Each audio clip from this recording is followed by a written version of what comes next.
Hello, I'm Waqar Rizvi, and this is Scope. In the first segment of today's show, we're going to discuss Turkey and its involvement in Libya specifically, where the country is to send troops and advanced weapons to back the UN-sponsored, or UN-supported, I should say, Libyan government. That's called the Libya's Government of National Accord, GNA for short. That government is struggling at this time to repel an offensive by General Khalifa Haftar's Eastern Forces, or the Libyan National Army as they are known by their abbreviation LNA. Now, Turkey and GNA have signed a defense cooperation as well as a separate deal on maritime boundaries in the East Mediterranean as well. And both of those things are important, certainly. Firstly, of course, on the military deal, that's, as I said already, to support the GNA. But secondly, when it comes to the maritime borders issue and boundaries issues in the East Mediterranean, as we know, and as those of you who follow the issues in the East Mediterranean know, that there are a number of disputes in that area. So there's a lot of ramifications for that sort of deal as well, for that body of water. Let's discuss this a bit further. We're joined now by Yusuf Erim, who is the Turkey analyst at TRT World. He's joining us now on the line from Istanbul. Yusuf, as always, we appreciate your time today. What do you make of the deal as it's currently being signed? The two deals, I should say, pardon me. Firstly, on defense cooperation and maritime boundaries. If we can, let's start with the maritime boundaries, because there seems to be a number of countries who would dispute the way that Turkey may have signed this deal with Libya at this time. Well, the maritime deal is very, very important for Turkey because we've seen many of its coastal neighbors take steps to keep Turkey out of the Eastern Mediterranean, try to landlock it into its coastal waters. So this bilateral deal signed between Turkey and the Government of National Accord, as you stated, the UN-recognized government in Libya, allows Turkey to demarcate its exclusive economic zone, giving it a very important place now in the Eastern Mediterranean and making it a player. But at the same time, as it's expanding into the Eastern Mediterranean, this deal has also put pressure on the GNA because there are many countries that don't want to see Turkey have such an important territory in the Eastern Mediterranean. Hence, this has led Turkey to sign a security and military agreement with the GNA, as you already stated as well, to protect the GNA and make sure that it doesn't collapse under the pressure that the warlord Khalifa Haftar is placing on them. Yeah. But Turkey looks like it's taking it even one step further now.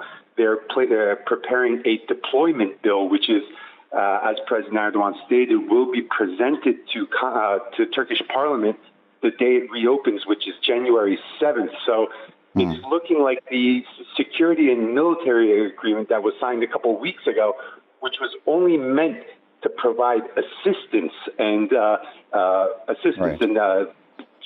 basic transfer of services, has now gone a step further, and we may see Turkish combat troops on the ground before the month of January is over. But Yusuf, wouldn't it have been better for Turkey to have worked with all of the above countries who have interests in those waters to begin with? Why go about it in this fashion? Well, work with who? Who can Turkey work with? Greece? Turkey has tried to work with Greece probably for the past decade. With the Greek Cypriot administration in Cyprus, so Turkey doesn't have normal relations ever since the 1963 coup that Greece tried to launch on the island that led to the death of many Turkish Cypriots, and then another 1974 coup that was launched on the island as well, when Turkey had to intervene, and now the island is split in two with a Greek Cypriot administration in the south and a Turkish Cypriot administration in the north, one that only Turkey recognizes and no one else does, but that doesn't change the realities on the ground that the island is split into. Israel is another country that Turkey has had problems with, so it has not been able to sit down with its coastal neighbors and reach a deal. Libya is a country that Turkey has had very good relations with, very historic relations with, predating the GNA, even predating Gaddafi. So it looked like the best agreement that Turkey could have made, and now it's strengthening its hand. President Erdogan has stated that he's ready to make more deals with other coastal neighbors, even ones that he has problems with. So that remains to be seen how he's going to diplomatically maneuver these exclusive economic zone agreements in the Eastern Mediterranean. Exactly. And that leads me to, in fact, my question specifically about that, because these countries, as you alluded to in your first answer, also will put further pressure on the GNA regarding this deal. Do you think that Turkey has, and I'm sure it has, but just how do you think it's calculated, the benefit, the cost-benefit analysis at this time regarding this issue, alongside, of course, that pressure, which no doubt will now increase? Well, what Turkey's most likely hoping for with this military deployment, which is probably coming in 2 to 3 weeks, they're not going to come there as an offensive force. I don't think the Turkish troop mandate will be to fight Haftar and to gain land on behalf of the GNA. I think that the Turkish mandate will be to lock this war into a stalemate, forcing Haftar to the table. Turkey would much rather see a diplomatic solution. Frankly, President Erdogan, from his comments, he doesn't see a military solution to Libya. So locking this in a stalemate would force Haftar to the table, allowing the LNA and the GNA to maybe reach a deal where they can avoid further civil war in the country. That would definitely be a desired effect of this deployment.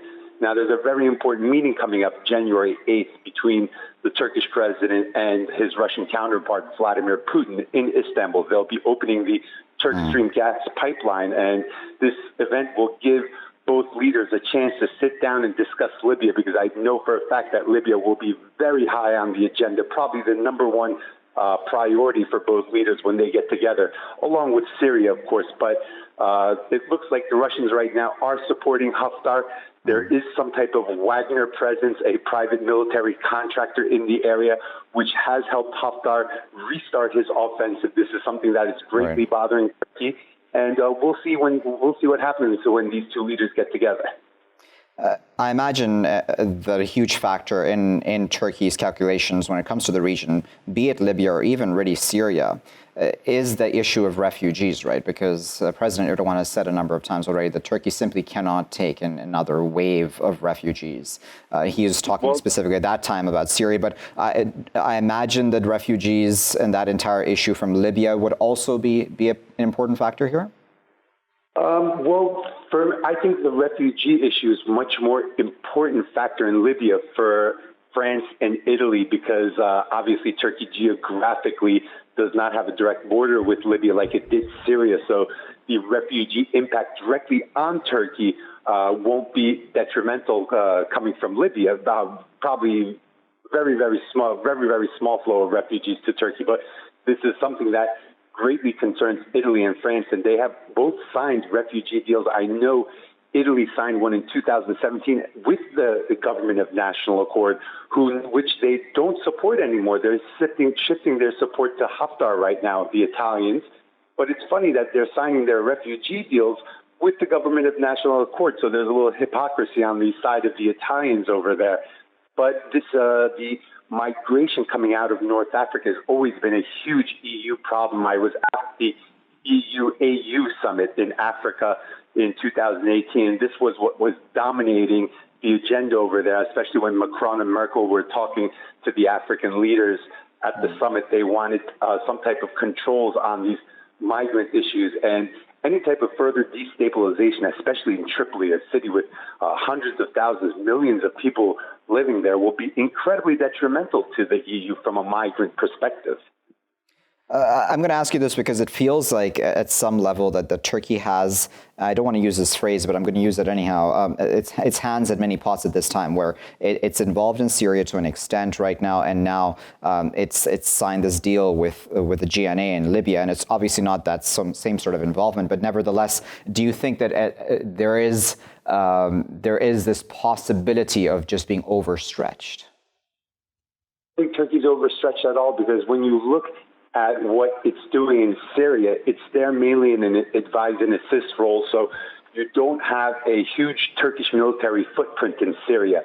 It looks like Turkey is going to have a bigger military footprint in Libya, but you're talking about NATO's second biggest army. You're talking about an army with 400, 500, 600,000 professional soldiers. So these two conflicts that Turkey is in right now, they are not fully invested in from a military aspect. So Turkey's definitely not overstretched. I believe that they can implement change in both conflicts and still have enough capacity to deal with what's going on in Cyprus and the Eastern Mediterranean as well.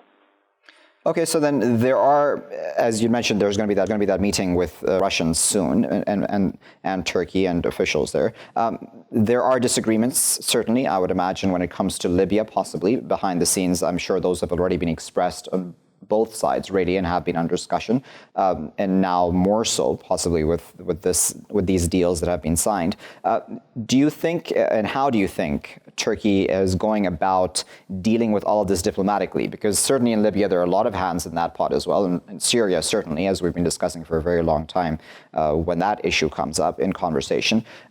Turkey cannot obviously just create enemies with all of the countries who would be in external or opposing sides from where it chooses to support. For example, the countries that support Khalifa Haftar, I would imagine that Turkey would not want to create enemies out of them or any negative feelings there. So how will all of that be dealt with? How will all of that be balanced, do you think?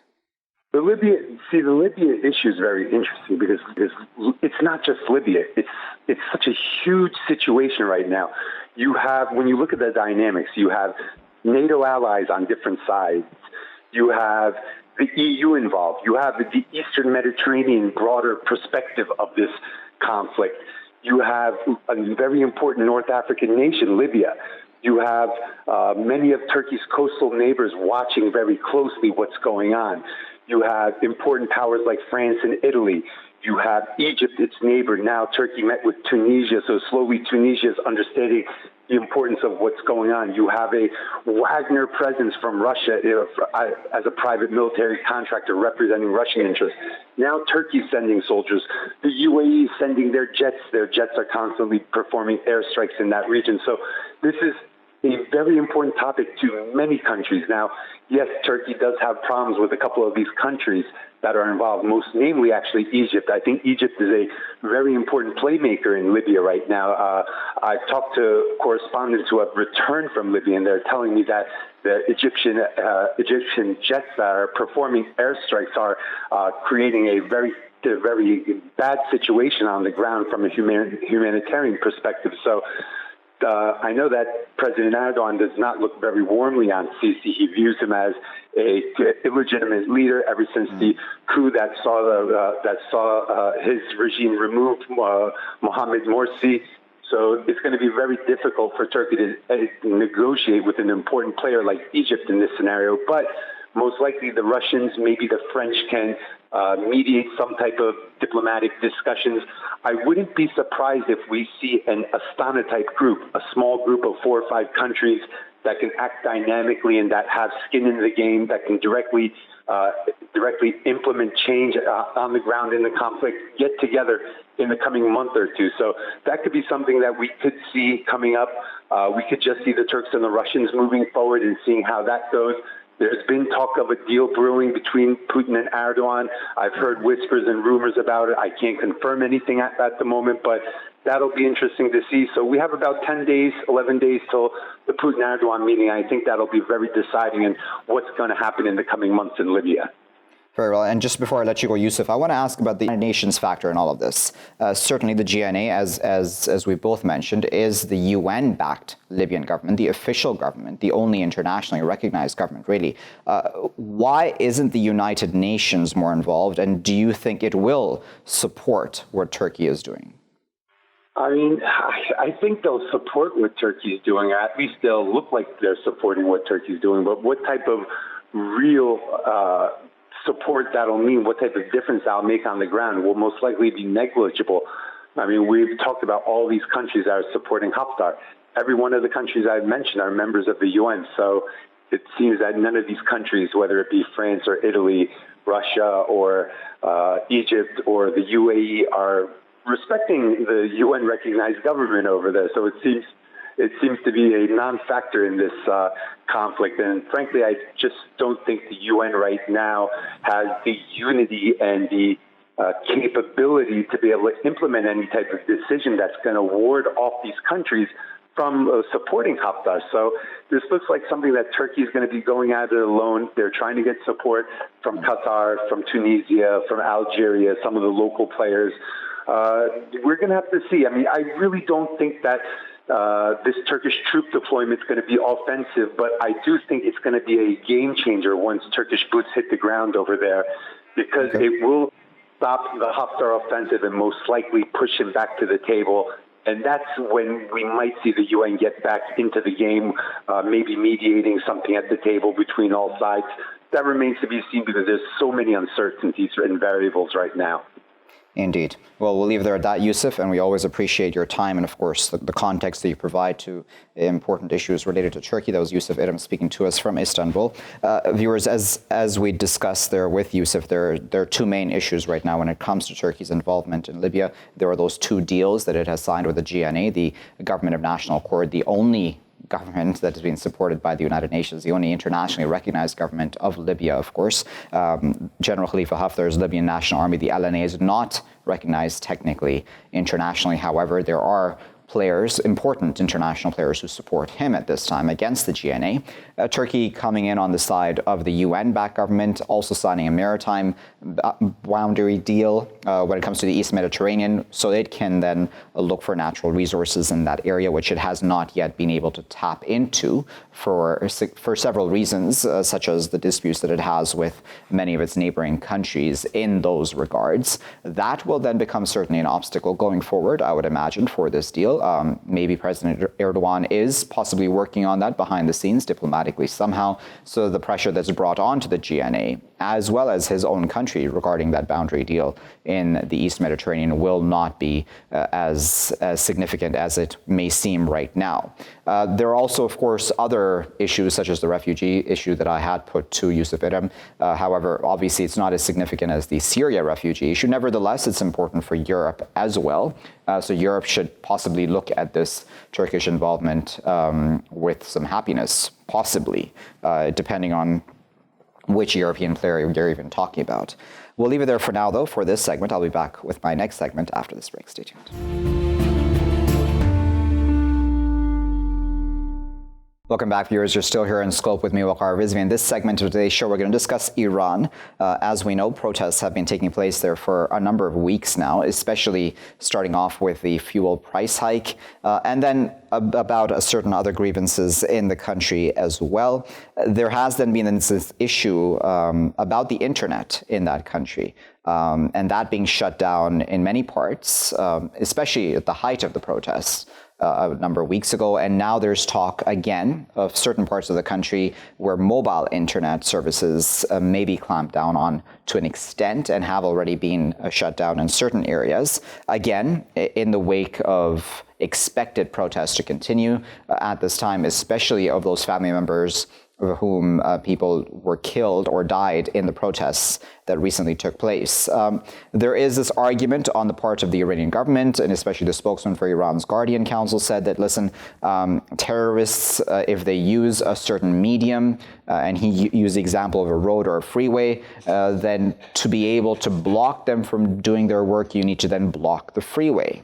And that's certainly an argument which at some level may work, might convince certain people, because if there is a threat to the country, if the country does feel, especially in the wake of that state media report about U.S. arms being found, that there is a threat from the outside, then does that make sense or not? We'll put those questions to our panelists now who are joining us. We're joined by Hamidreza Gholamzadeh, who is the president of the Peace Spirit Foundation, as well as a PhD candidate in American Studies.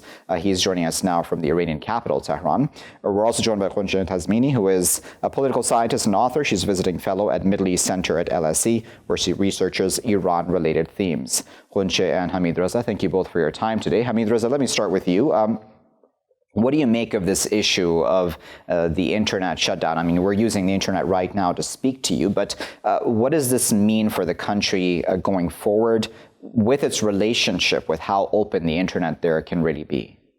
Thank you very much for having me. Limiting the internet connections and, let's say, the activities on the social networks and the cyberspace is one of the means of controlling the damages that protests can make to the public assets to the public, to civilians, and we experienced actually a few weeks ago when some protesters and some let's say hooligans violently damaged many public assets.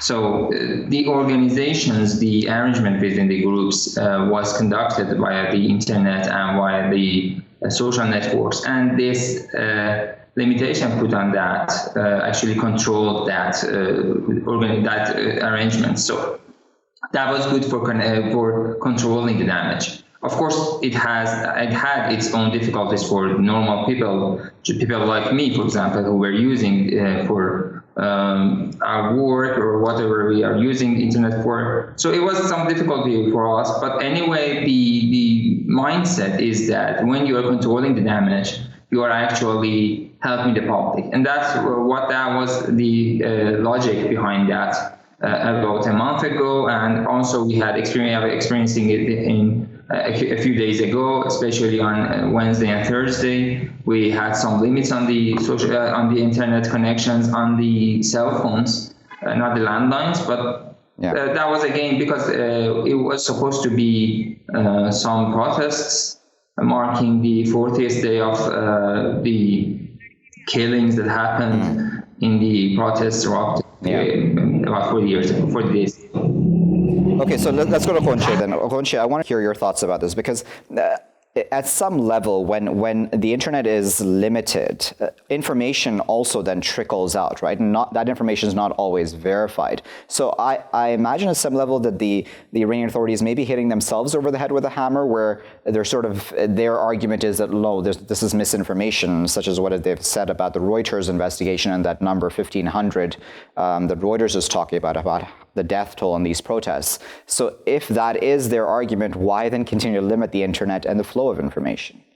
Well, the situation has become like a double or a doom loop. So we've got the maximum pressure campaign, and the idea is to deter that campaign. So any sign of weakness on behalf of the Iranians is a testament of the success of the maximum pressure campaign. So the idea is to withhold information, not to prevent the protesters from organizing themselves, but as a method of preventing the outside world from seeing any sort of success of the maximum pressure campaign. Okay, so then let's talk about the maximum pressure campaign, Hamid, because that's something that I feel isn't spoken enough about, right? We're talking about the root causes here being economic. So when that fuel price hike happened, sure, it may have been done in a fashion, it probably could have been done, I should say it this way, in a better fashion by the government. But nevertheless, there hasn't been this contextualization of, listen, this is all happening because there is also this U.S. maximum pressure campaign, at least in international media, to the extent that I feel it should be. Why is that, do you think? Is it as simple as just saying it's mismanagement within the country? Well, first of all, Iran doesn't have the best PR when it comes to delivering information or details about what's going on in the country. I think they feel that it's just futile anyway, because the balance of misinformation or propaganda against Iran is so heavy that there's really no point in trying to portray Iran in a better light. The fact is that this fuel price hike policy happened overnight almost. I mean, it was deliberated over a period of time, but it was just implemented overnight with little or no consultation with the people. So in that sense, it had an impact that nobody was expecting. On the other hand, yes, part of it has to do with the pressure of the sanctions, part of it has to do with just the country's general isolation, but Iran has certain structural issues when it comes to the economy that it has to work out by itself. So I don't want to just simply blame this on sanctions, because Iran is also progressing, developing economically, politically in its own way, on its own path. But definitely the sanctions have had some impact on Iran's just general well-being, as you know, surely.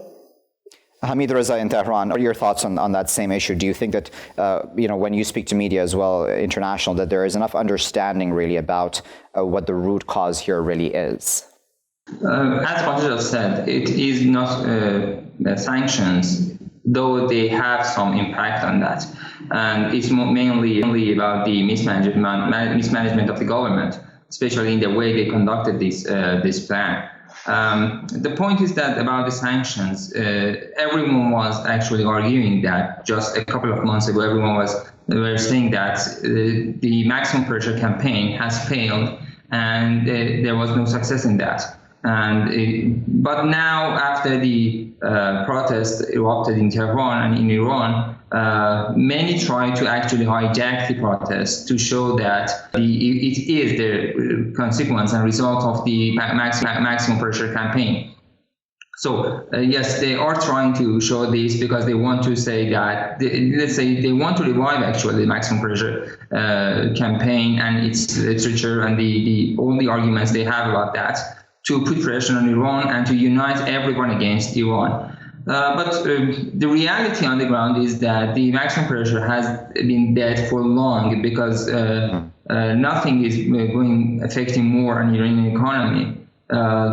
There is no transactions actually, let's say, in official ways. So the economy has been suffering those problems for years, and it's not something new. And it doesn't have anything to do with actually the dissatisfaction that the maximum pressure is trying to make among the Iranian public against the, as they call it, regime. So yeah, the way that if I could just come in, Hamidreza, because I think there's one thing I wanted to hone in on, if you allow me, and that is about the narrative when it comes to protests in general, right? Like what we're talking about right now, both you, Hamidreza, and yourself, have mentioned the fact that, listen, this may be government mismanagement, right? But to the outside world, when protests happen in Iran, it's all about regime change, right?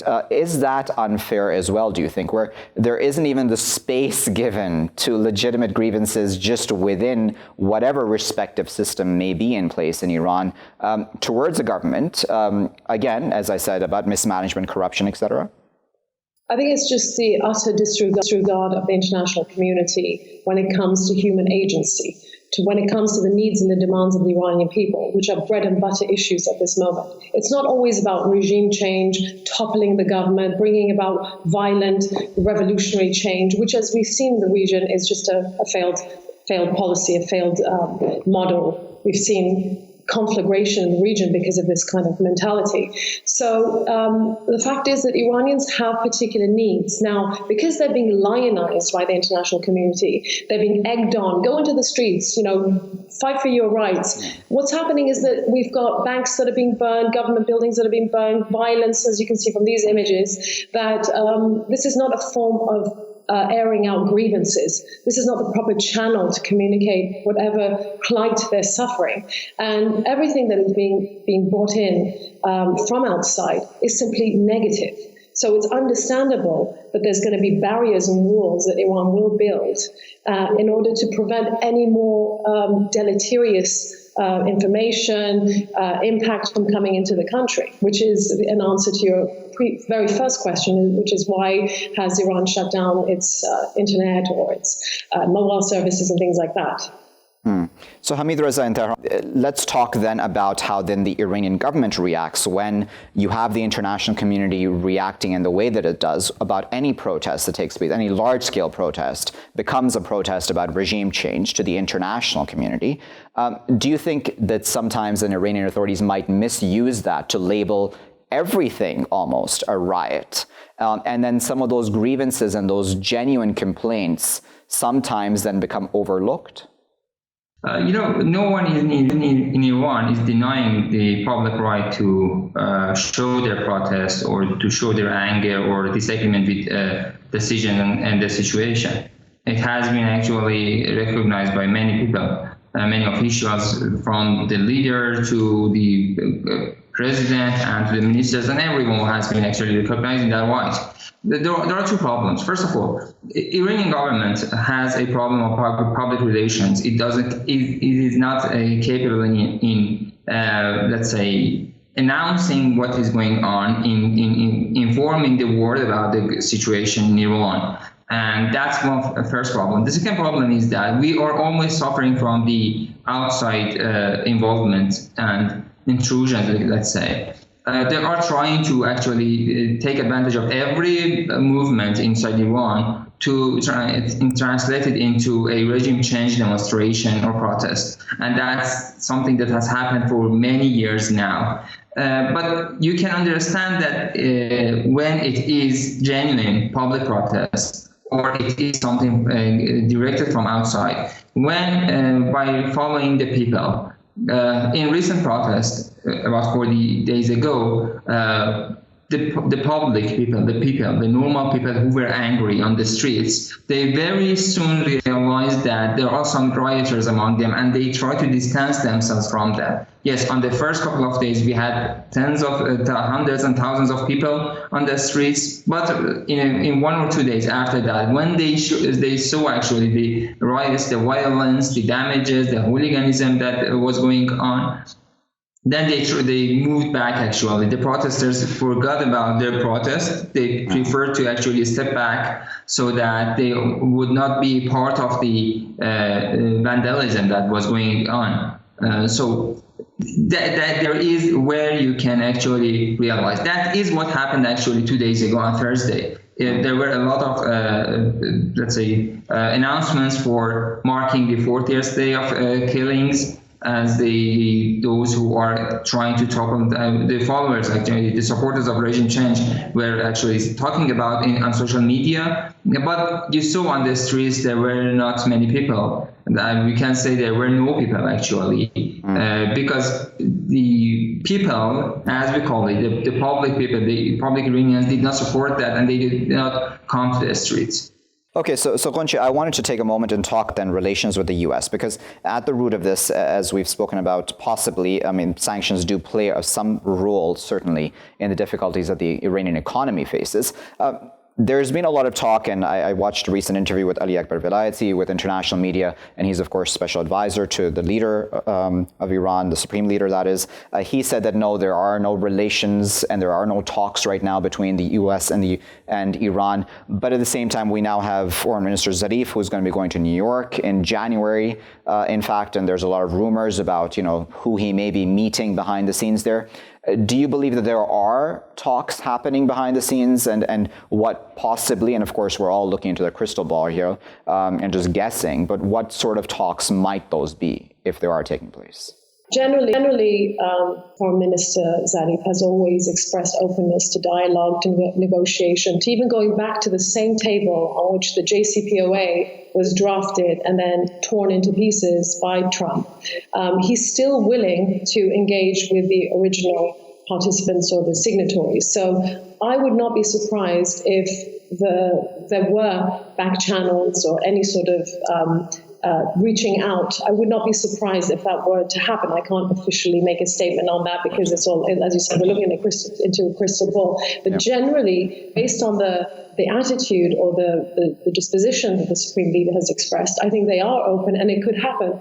However, I think ultimately the feeling is that, again, based on all of the events and all of the components of the maximum pressure campaign, it's highly unlikely anything will come out of it. I mean, the foreign minister himself was sanctioned. So, I mean, there has to be reciprocity. Otherwise, where are we going to get? And what we've seen is that Iran has simply become more and more defiant over the past few months. This tit-for-tat, eye-for-an-eye approach of Iran just simply shows that in its own revolutionary ideology, it is fighting neo-imperialism. It is standing up in the face of global arrogance, which the Supreme Leader mentions frequently. And so really we've come to a dead end. Now, these little conversations behind the scenes, really, in the scheme of things, are probably very ineffectual or inconsequential, I would say, unfortunately. Do you agree with that, Hamidreza? There's been, of course, a lot of talk, hasn't there, about how Zarif has good relations sometimes with especially many of the lower-level U.S. officials, not necessarily those who are, specific foreign secretaries or otherwise, but he has had good relations even with people possibly in the Trump administration, again, those who work behind the scenes. Do you think that sort of relationship or that sort of friendliness will help break the ice at some level between these two countries? Nothing serious can happen in such dialogues and negotiations, either on the table or behind the scenes, whatever it is.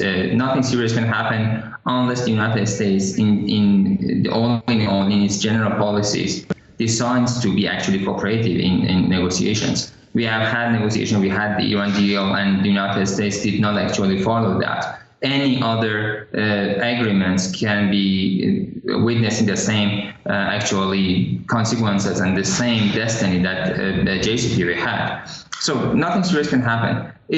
What is being discussed here in Iran is that ahead of the parliamentary elections in less than 2 months now, it seems that the government is trying to show some hope for further dialogues or further negotiations and some openness in the economy in order to win some votes in favor of his own, let's say, party or the candidates who are more closer to government. But if we think that such negotiations can lead to anything serious, anything like the JCPOA we had, no, I don't think that would happen unless, because the Supreme Leader has said for several times, different people, including President Rouhani, have said that if the United States wants an agreement, they need to get back to the JCPOA, they need to remove all the sanctions, and after that we can discuss anything further. Okay, Ghoncheh, I'll give you the final word. On the issue of JCPOA, in fact, I wanted to ask, do you think that Iran can be forced back to a negotiating table to renegotiate, in fact, the JCPOA? Because that's been a very public demand of Donald Trump. When you say forced, do you mean simply through punitive action? Yes. In what sense? Yes, that's what I mean, because through these sanctions or otherwise, yes. Okay, in terms of sanctions, Iran is still surviving. It's still keeping its head above the water. In terms of military attack, well, we had the window of opportunity in the summer, nothing happened.